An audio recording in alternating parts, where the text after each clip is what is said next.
ለይኩ ምን እየተፈጠረ ነው አይደል? እዚህ ነው ምን ታርግ መጣ? ከዚህ ምን ወላ ቤቴ ድረስ ምን ልታደርግ መጣ? የልጄን እናት ኑሐሚን ፈልጊ። ሰማኛለህ? አሁን ሌላ ነገር ሳይከተል ይሄን ግቢ ለቀውት። እዚሁ ነገር ውስጥ የገባት ለኑሐሚን ስም አሁንም ቢሆን እሷን ሰርጅ ወዴት ምንቅልቅ አለ። ጋሽ ይግጥ ያለው እባክዎ ከዚህ አፉ ሰማት አይደል? አሁን ሌላ ችግር ሳይፈጠር በሰላም ብትሄድ ይችላል። አንድ ጥያቄ ልጠይቃት ጋሽ። ኑሐሚን ምንድን ነው የምትጠይቀው? ሁሉ ምስጢራችን ወጣ አይደል እንዴ? ቆይ ለምንድን ነው ህይወትን ከዚህ ቤት ውጪ ማናስብ? ወይ ጉድ! ጭራሽ ብለን ደግሞ የማንንም ጎረምሳ ፍቅር ዲስኩር አድማጭ ሆነን ቀረ። እስኪ ታያቸው አለኝ የሚለውን እውነት እስኪ እንስማው። ቆይ እኔ የምለው አንተ ልጅ ግን የኔን ህይወት መበጥበጥሽ ነው የምታቆመው? እስካሁን ያደረከኝ አንሶ ደግሞ ፍቅር ያጫውታል። ፍቅር ልጫወታል? ኑሐሚን ፈጣሪ ምስክሬ ነው፣ በጣም ነው የማፈቅርሽ። እስከዛሬ ላጠፋው ጥፋት ደግሞ በምችለው አቅም ለከሰሽ ዝግጁ። እኔ ደግሞ በጣም ነው የምጠላው። ባየው ቁጥር ስብራቴን ነው የማስታውሰው። ከዚህ በኋላ ባላይ ደስ ይለኛል። ይበቃል። እስካሁንም እዚህ ቆሜ የምሰማ እውነታውን ከሷ አልስማ ብዬ ነው። አሁን ከዚህ ግቢ ለቀውት። አንተን እኮ ነው ቤቱን ለቀውጣ እያልኩ። ኧረ እባክህ ላይ ጉልስ አንተ እንኳን ረጋ በል። ሲመስለኝ መጣላት የፈለገው ከኔ ጋር ነው። እንግዲያውስ እዚህ ጋር ጠብቀኝ፣ መጣሁ። አንተ ለምን አትሄድም? ሂድ በቃ ሂድ እያልኩ ነው። ሂድ በቃ ሂድ ውጣ። እስቲ ሂድ ውጣ። አንተ ሰው የሚልን ስማ።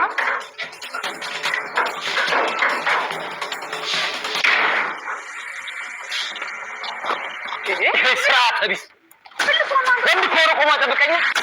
ምንድነው ላንተ? ኑሐሚን ከአባቷ ጋር በመጣላቷ ምክንያት ራሷን የማጥፋት ሙከራ አደረገች። ራሷንም ልታጠፋ ስትል እጅግ በጣም የሚያስደንቀው ነገር አድኗት የነበረው ዳግም ነው። ዳግም ማለት እንግዲህ የወይዘሮ ዝናሽ የመጀመሪያ ልጇ ወይም ደግሞ ከባሏ ውጭ የወለደችው ልጅ ነው ማለት ነው። ነገር ግን ኑሐሚን ይህንን ነገር አላወቀችም። ዳግምን በአጋጣሚ አግኝቶ ስለነበረ ነው ያዳናት። አሁን ላይ እጅግ በጣም ተበሳጭቶባት እናም ደግሞ ተናዶባት የነበረው አባቷ ይህንን ነገር ሲሰማ ማለትም ኑሐሚን እራሷን ልታጠፋ እንዲሁም ደግሞ ወደ ጫካ እየሄደች ነውን ሲሰማ ወይኔ ልጄ ብሎ በመደንቀጥ አሁን ላይ ለኑሐሚን ይቅርታ አድርጎላት ይገኛል። ሰላም ውድና የተከበራችሁ የዩቲዩብ ቤተሰቦቼ እንዴት ናችሁ? ደህና ናችሁ? እኔ እግዚአብሔር ይመስገን በጣም ደህና ነኝ። እንኳን ወደ ቻናሌ በሰላም መጣችሁ እያልኩኝ ለዚህ የዩቲዩብ ቻናል ደግሞ አዲስ ከሆናችሁ ላይክ፣ ሼር፣ ሰብስክራይብ በማድረግ ቤተሰብ ሆኑ። እንዲሁም ደግሞ ሀሳብ አስተያየት ካላችሁ ኮሜንት ላይ አሳውቁኝ። ለዛሬው ደግሞ ኑሐሚን ፊልምን ክፍል 32 ይዤላችሁ መጥቻለሁ። እስከ ቪዲዮ ፍጻሜ አብራችሁኝ ቆዩ። ኑሐሚን እንግዲህ የባለፈው ክፍል ላይ እንዳየነው የእርግዝና ውጤቷን ያገኘችው ኤደን እንዲሁም ደግሞ ለአምራን በመናገር አምራን ለቤተሰቡ ሙሉ ኑሐሚን ነፍሰ ጡር ናት ብላ በመናገር ነበረ ያሸማቀቀቻት። በዚህም የተነሳ አባቷ ዓይንሽን ማየት አልፈልግም እናም ኑሐሚን የምትባል ልጅ ያለችኝም ብሎ ከቤት እንደወጣች እና እሷ ደግሞ ራሷን ለማጥፋት እየሞከረች እንደምትገኝ አይተናል። ዛሬ ደግሞ ኑሐሚን እንግዲህ ራሷን ልታጠፋ እየሞከረችበት ባለችበት ሰዓት ነበረ ወደ እሷ አንድ ሰው ጎራ ብሎ የነበረው። እናም ከሞት እያተረፋት እሱም ዳግም ነው። ዳግም ማለት እንግዲህ የወይዘሮ ዝናሽ የመጀመሪያ ልጅ ወይም ደግሞ ከባሏ ውጪ የወለደችው ልጅ ነው።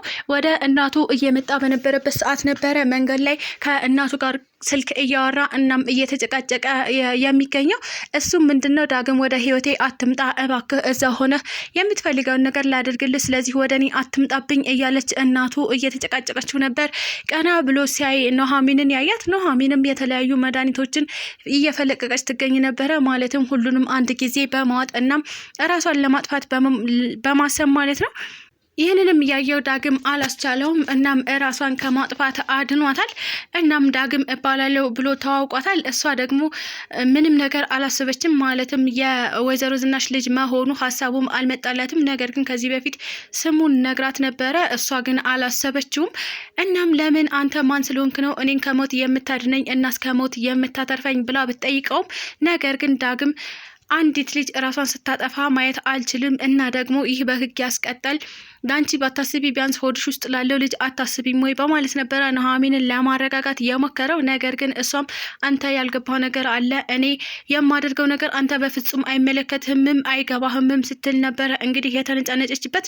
ነገር ግን ዳግም በፍጹም አላስቻለውም። እንዲህ ስታረጊ ቆሚ ማየት አልችልም፣ የልጁ አባት ከርቶሽ ወይም ደግሞ አጉል ነገር አድርጎች ነው ሲል ቢጠይቃትም እሷ ግን ምንም ነገር ለማስረዳት ፈቃደኛ አይደለችም። በዚህ አጋጣሚ ነበረ እንግዲህ ኤርሚያስ ወደ እነሱ የመጣው። እናም ከባለቤቴ ጋር ምን ታረጋለህ እባክህ ካጠገቧ እራቅ ሲል ነበረ ኤርሚያስ ዳግም ላይ ጓገጭ ያለበት። ነገር ግን ዳግም ስለማንነቴ ሳታቅ እንደዚህ አታውራ፣ እኔ ማነኝ መጀመሪያ ብሎ ቢጠይቀውም አንተ ማነህ ላቅህም አልፈልግም፣ ነገር ግን አሁን ከኑሐሚን አጠገብ ትርቃለህ ብሎ ቢለውም ነገር ግን ዳግም ነገሮችን ለማስተካከል ሲል ማለትም ለማረጋጋት ሲል እኔ ዳግም እባላለሁ፣ እናም ደግሞ ኑሐሚንን ልትሞት ስትል ያዳንኳት እኔ ነኝ፣ ያ ማለት ከሞት ያተረፍኳት ሰው ነኝ ሲል ነበረ ያስረዳው። ኤርሚያስም እጅግ በጣም በመደንገጥ እሺ ይቅርታ አድርግልኝ፣ ኑሐሚን ራሽን ልታጠፊ ነበረ በእኔ ምክንያት ነው አይደል፣ እባክሽ ተረጋጊ ቢላትም ነገር ግን ኑሐሚን ለመረጋጋት ፈቃደኛ አይደለችም። አይመለከትም፣ ከዚህ በኋላ ደግሞ አጠገቤ አትድረስ፣ በፍጹም ላይህም ልሰማህም አልፈልግም፣ ካጠገቤ ሂድልኝ ኤርሚያስ እባክህ ስትል ነበረ እንግዲህ በስሜት ደብድባው ትታው የሄደችው። አቶ ለይኩንም እጅግ በጣም ደስ የሚሉ ሰው ናቸው። ምክንያቱም ለኑሐሚን ወይም ደግሞ ለተቸገረ ሰው ይህንን ያክል ዋጋ መክፈል እጅግ በጣም የሚያስደስት ነገር ነው። እናም ለአቶ ተሰማ አሁን ላይ የምትኖሩበት ቤት ተከራይችላችኋለሁ፣ ስለዚህ እዛ ሄዳችሁ ትኖራላችሁ። እናም ደግሞ ከትንሽ ጊዜ በኋላ ቤት እገዛላችኋለሁ። እኔ ቆጥሬ ወይም ደግሞ ቀድጄ የማልጨርሰው ገንዘብ ነው ያለኝ ጓደኛዬ፣ በፍጹም አንተ ስትቸገር እኔ ቁጭ ብዬ አላይህም ሲል ነበረ እንግዲህ አቶ ለይኩን አቶ ተሰማን ለማጽናናት የሞከረው። አቶ ተሰማም እባክህ አቶ ለይኩን አታጽናናኝ፣ እኔ እጅግ በጣም አስከፊ ህይወት ላይ ነው ያለሁት፣ ልጄም ብዬ የምጠራት አሁን ላይ አንገቴን አስደፍታኛለች፣ እባክህ ከዚህ በኋላ ምንም ማባበያ አያስፈልገውም ሲል ነበረ እንግዲህ የራሱን ስሜት የገለጸው። ነገር ግን አቶ ለይኩን አሁን ላይ ኑሐሚንን ለመረዳት እንሞክር እባክህ፣ እሷን ፈልገና ፈቅዳ ያመጣችው ነገር አይደለም፣ ማናችንም ቢሆን አልተረዳናትም፣ ስለዚህ መረዳት አለብን።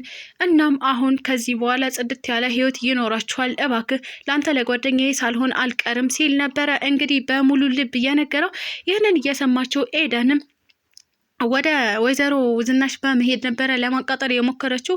እሱም ምንድን ነው አሁን ለነ ኑሐሚን ቤት ሊገዛላቸው ነው አቶ ለይኩን ስትል ነበረ የነገረቻት። ወይዘሮ ዝናሽም እጅግ በጣም በመናደድ ከዚህ በኋላ ሚስጥሬን ታወጣዋለች ብዬ እየተሳቀኩኝ አልኖርም፣ እናም ከፈለገች የፈለገችውን ሚስጥር ማውጣት ትችላለች፣ መዘርገፍ ትችላለች፣ በፍጹም ግን ይህ ነገር ሲሆን ቆሜ አላይም በማለት ነበረ አቶ ለይኩንን ምን እያደረክ ነው? ይህንን ቤተሰብ ጎዳና ላይ የማውጣት ሀሳብ አለህ እንዴ ስትል እያጮኸችበት ምንድነው እሱ ብሎ ቢጠይቃት እሷም አይ እንዴት ለነ ኑሐሚን ቤት ትገዛላችኋለህ? ሁሉንም ነገር ስታረግ ዝም ብያለሁ። አሁን ላይ ግን ይህንን ነገር ማድረግ አትችልም፣ በፍጹም ቤት መግዛት አትችልም። የሕክምናውን ወጪ እንድታወጣ ፈቅጄልሃለሁ፣ ነገር ግን የቤተሰቤን ገንዘብ እያወጣ እንድትበትን አልፈቅድልህም። ማን ስለሆኑ ነው እነሱ ቤት የምትገዛላቸው ስትል ነበረ ከአቶ ለይኩን ጋር ግብግብ የፈጠራቸው።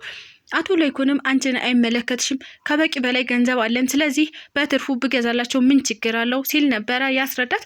ነገር ግን እሷ ለእንደዚህ አይነት ነገር ፈቃደኛ አይደለችም። በፍጹም ልትጨማለቅብኝ አትችልም፣ ይህ ገንዘብ የጋራዬ ነው፣ ስለዚህ አንተ እንደፈለግከው ለፈለግከው ነገር በፍጹም ማውጣት አትችልም ስትል ነበረ እንግዲህ ጥላው የሄደችው። ነገር ግን አቶ ለይኩን ምንም ነገር ከማድረግ ወደኋላ አይልም። ምክንያቱም እያንዳንዷ ነገር በደንብ አስቦ ስለሚወስን ለእያንዳንዱ እርምጃው በደንብ አስቦበት ስለሚያደርገው ሀሳቡን በፍጹም ወይዘሮ ዝናሽ ታስቆመዋለች ብዬ አላስብም። እሷም እንግዲህ ሌላ ጉድ መጥቶባታል። ማለትም ዳግም ማለት ነው። ዳግም ቤተሰቡም ሆነ አቶ ለይኩን እንዲሁም ደግሞ ሙሉ ቤተሰቡ ማለት ኤሚም እንዲሁም ናሆምም ምንም የሚያውቁት ነገር የለም። ማለትም ስለ ዳግም ማለት ነው። እንግዲህ ሌላ ልጅ እንዳላት ከውጭ የተወለደ ልጅ እንዳላት ማናቸውም አያውቁም። ይህንን ያወቁ ግን ሙሉ ቤተሰቡ ይበተናል ብዬ አስባለሁ። ምክንያቱም አቶ ለይኩን ይህንን የሚታገሱበት አንደበት አይኖራቸውም። ከመጀመሪያውኑ ጀምራ ተናግራ ቢሆን ኖሮ ጥሩ ነበረ። ነገር ግን ስላልተናገረች አሁን ላይ ዳግምም ከኋላ የመጣ አይናወጣ ይሆናል ብዬ አስባለሁ።